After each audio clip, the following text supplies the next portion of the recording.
در واقع از این حرکت استفاده کنم سیستم ثابت فرزا نگه داشتم داره میگیره. خاصیت سیستم پارسی اینه، ببینید داره میگیره بدون اینکه من بخوام در واقع سویپ بکنم، چپ و راست بکنم روی لوپ. اگه دقت کرده باشید توی فیلم‌های آموزشی و کلا توی تست‌های سیستم‌های گرفت میان از یک همچین حرکتی بابت تست سیستم و نشون دهنده عملکرد سیستم استفاده میکنه. ولی سیستم پارسی نه، شما فقط فلز از سنس بکنه، لوپ سنس بکنه، در واقع رو میاد براتون میگیره. پس ستا چه زمانی به درد بخوره؟ زمانی که شما توی یک محیطی هستی که نمیتونید با لوپتون سویپ انجام بدید، در واقع میاد از مود ستا یا سیستم پارسی استفاده میکنید. مزیت‌های سیستم پارسی چیه؟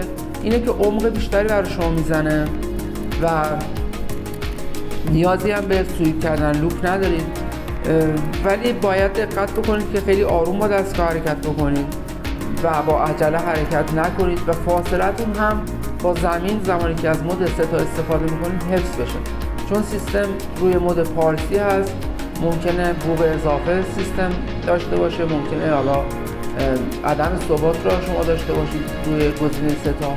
ولی فایده هایی که داره یکی این که شما نیاز به سویپ ندارید، یکی هم این که عمق بالای تو مود ستا برای شما میزنه.